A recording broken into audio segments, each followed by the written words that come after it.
Hey y'all, welcome to Soap Making 101. I'm Liz from Left Brain Liz, and it's Sunday, so we're Soapy Sunday. Anyway, so this is just the basics of making soap. I've been doing this since 2005, so I have quite a bit of experience with developing recipes and trying to figure out what works best for me. And plus, I'm actually in real life a formulation biochemist, so it's kind of in my nature to just formulate. I like to cook, you know, anything that involves like putting A and B together and getting XYZ. Anyway, so my formula here is my own, but first, if you want to start making soap, a really good basic recipe to start with is like 70% olive oil and 30% coconut oil. It's like a Bastille type recipe, not completely Castile, which would be 100% olive oil, which you could do that too. The only thing about doing that is that your recipe would move very, very, very slow and you'll be mixing it forever. So that's why 70 olive oil, 30 coconut is like a good start, because the coconut kind of pushes the process along. Anyway, this is not just those two. There's 4 different oils in here. It's my little proprietary formula, but I guess it's not that proprietary. I'll put it in the description, but this is what I've been working with for years. And well, I'll get back to that, but not years and years. I had to replace one of my oils. But anyway, so foundations. First things first. I know I kind of talked about the recipe first, but first things first. Safety is number one. You're going to be dealing with some caustic stuff, like stuff that you won't know it's burning you until it's too late. So be very cautious. Protect your working surface. This is my kitchen. This is my baby. We just redid our kitchen, so I've got this solid surface countertop that's beautiful and expensive, and I don't want to mess it up. So I have wax paper down. I've got wood slabs to put things, hot things. I have my mixer has paper towel on it.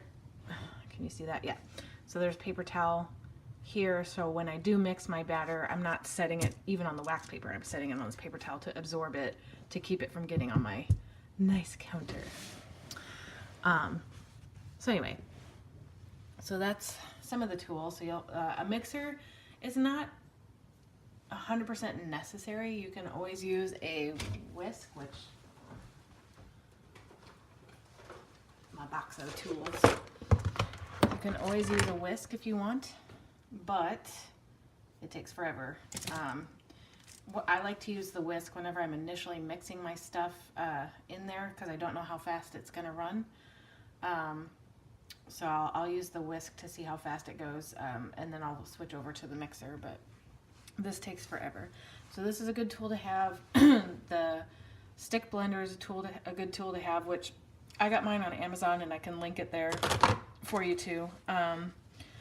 Spatulas are always great to have, because you mix here, scrape off the sides.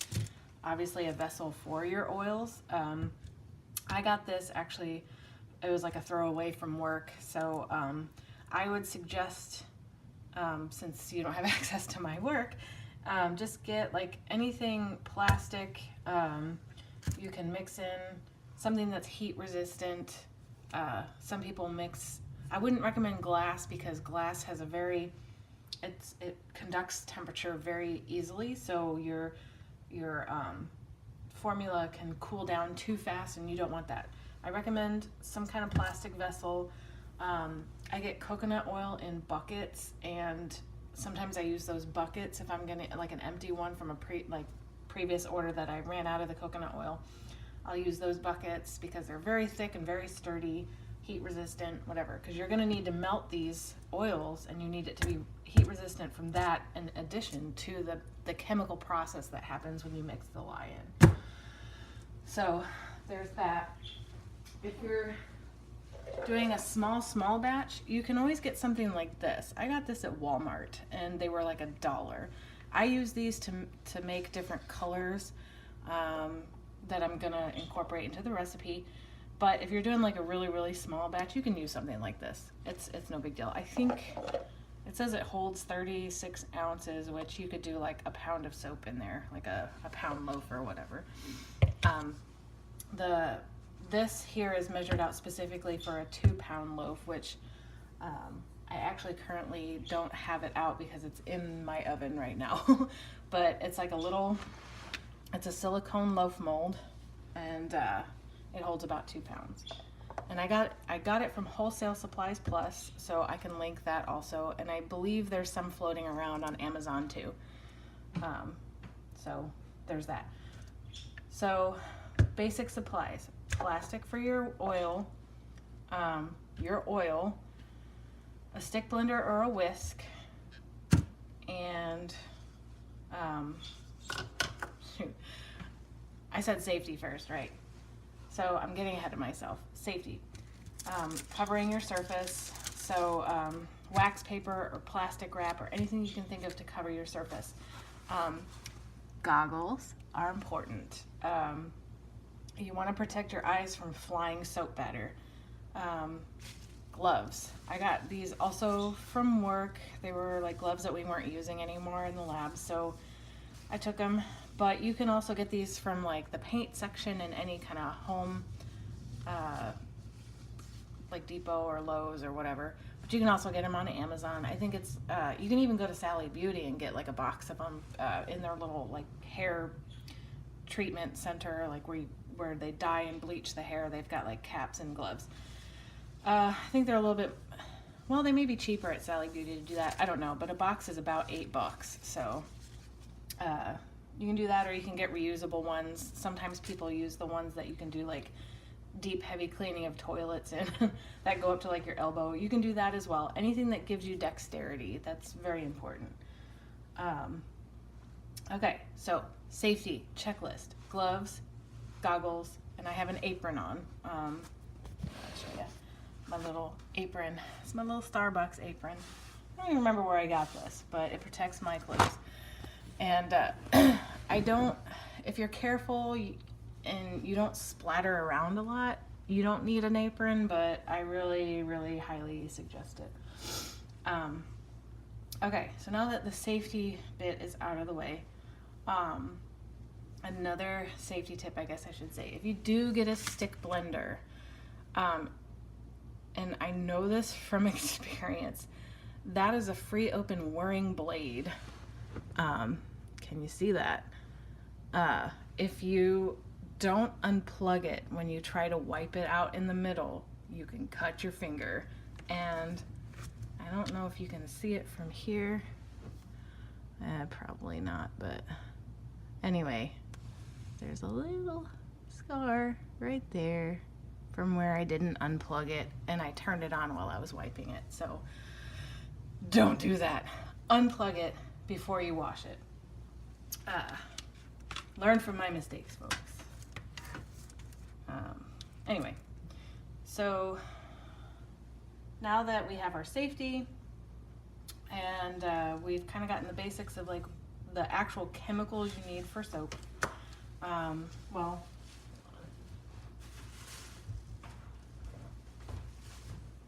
you also need lye. So this I got from Essential Depot, which they usually have a great deal on lye, and this bottle, I can't tell you how old it is. It's probably 5 or 6 years old, and it's still great lye because it's airtight. Lye is it's a chemical that is called hygroscopic, and what that means is that it takes on water as it sits. And as it does that, you're adding water molecules to the lye molecule, which makes it less effective. So if you're weighing out a certain amount of lye for your recipe, it's not going to be right because it's going to have too much water incorporated in the crystal. So you want to make sure that everything is airtight if it does sit around for a while. I bought this in bulk that 6 years ago or whatever, and it was, I think, 8 2-pound bottles. Well, I don't make enough soap on a daily basis to go through that. I know there are some people that would blast through that, but not me. I'm just a home, I make soap for my husband and my family and friends, and that's about it. I can sell it, I definitely have sold it and I will sell it. But I'm not like I don't distribute or anything like that, so I don't go through it fast enough. I just recently ordered another bulk supply of this, like not too long ago, so I've just now replenished my supply of 2-pound bottles of lye. If you don't want to order online from Essential Depot, I think it was like $35 or something like that for 8 2-pound bottles, which really in the grand scheme, it sounds like a lot, but in the grand scheme, it's not. I mean, that lasted me 6 years. So $35 for 6 years, I can handle that. But if you don't want to do that, one thing I was doing when I started was I would get Red Devil lye crystals, and that's 100% lye. It's in the drain cleaning department. If you go that route, make sure do not get Drano or some kind of just drain cleaner. You have to get something that says on the label 100% lye or 100% sodium hydroxide, because otherwise you're just going to make yourself a big old mess. And it's probably very dangerous because I've never soaped with drain cleaner other than Red Devil. So just be aware of that, and I'll put another link in there for Red Devil lye. What else? Okay, so this, another tool, I use a funnel for my lye because you can't see it from here, but these are like the size of salt grains, and when you pour it out, it gets all over the place because it's staticky around the lip of this bottle.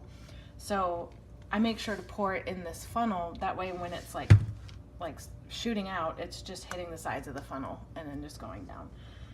And I use these bottles, which also got from work, lucky me. But these I do recommend glass or Pyrex, more Pyrex than glass, because of its heat resistance and chemical resistance. And these are perfect because they actually came from a science lab.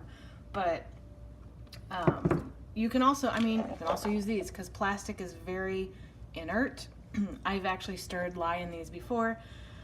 It's an open container, which exposes it to the air more, and what that does is it causes a film of like oxidized lye, which kind of decreases your concentration if it sits around for a while.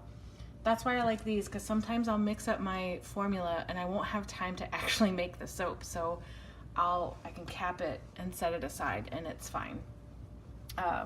If you mix it in something like this, I would cover it with like plastic wrap, put a rubber band around it to make sure the plastic wrap stays. Keep it away from pets, away from kids, somewhere up high, and okay, not up high because I don't want it to spill on you when you go and get it, but somewhere just where kids can't get it or pets can't get it, because it's very caustic and dangerous.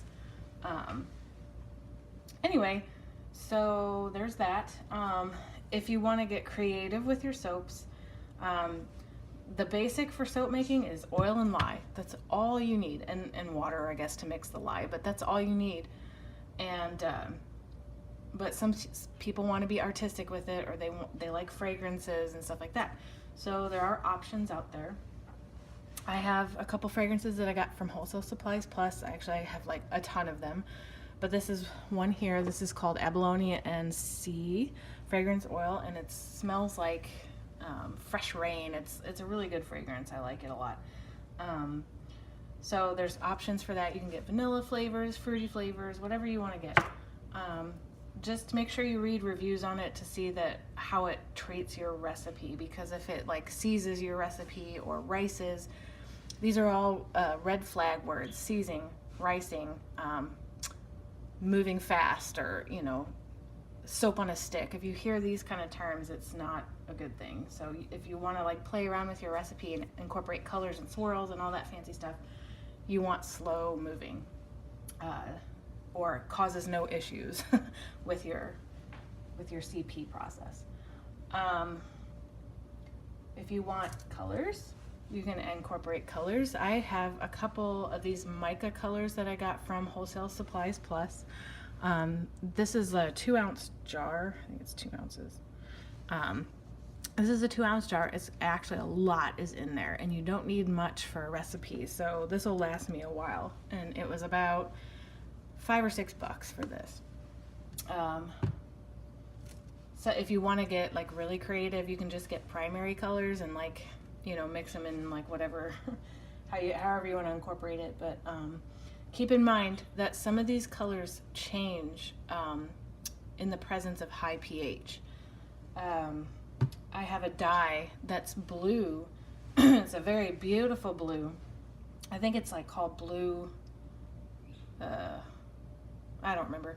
It's a very beautiful blue. It's water soluble, whatever. You put it in there and it turns purple. The purple is beautiful too. And sometimes you can do that intentionally. But if you wanted that blue, it's not going to happen. It's just going to be purple in the solution. So when you're looking for colors and you're doing a cold process soap making method, you want to make sure that it doesn't change colors, doesn't have pH changes. There are some colorants that need certain special mixing fluids. Like mica, you can use water. You can use this fractionated coconut oil or any other kind of oil. I use fractionated coconut oil just because there's no rhyme or reason to it. Any kind of liquid oil would be fine. I wouldn't recommend peanut oil just because of the allergies that are so rampant with the peanuts. And distilled water. Okay, so there's my label here. Distilled water. Got this from Walmart. That's for mixing your lye. I should have mentioned that before. I apologize. But you need distilled water because if you use tap water, there's calcium in there, there's magnesium, there's like little bits of other stuff in there that lye reacts with. And when it reacts with those other molecules floating in the water, then it makes your concentration of lye that much less again, similar to as if it had taken on water from being hygroscopic or whatever. So make sure it's distilled water. I've used filtered water before, which helps, but I prefer to use just distilled water. And it's like $1 at Walmart and you get this whole big gallon. Anything else? So like I said, basics: oil, lye, water. Extras: mixer, colors, fragrance, mixing medium like oil or water. This has been a lifesaver. This is my infrared thermometer that I use. I can, well, I know I'm more than 95, but you get the gist of it. It's a point and click reader. And I love this because I like to have my oils and my lye solution around the same temperature, which is a low temperature, maybe around 100 degrees, before I start mixing them together. Because if they're too far apart, like if you just mix the lye right before you mix them in your melted oils, and your melted oils are like, say your melted oils are low temperature and your lye is like a really super high temperature, what's going to happen is you're either going to burn your oils, or it's just going to move super fast and you won't have time. You'll get that soap on a stick effect. Your fragrance, whatever you put in there, is going to probably react adversely. Just be wary of that. So anyway, I mean, there's a lot of other miscellaneous things that you could get to help. There's like little tools, like this is my little swirling stick. I got little cups that I also got from Wholesale Supplies Plus. Again, there's going to be a link, so all these things you can find on Wholesale Supplies Plus,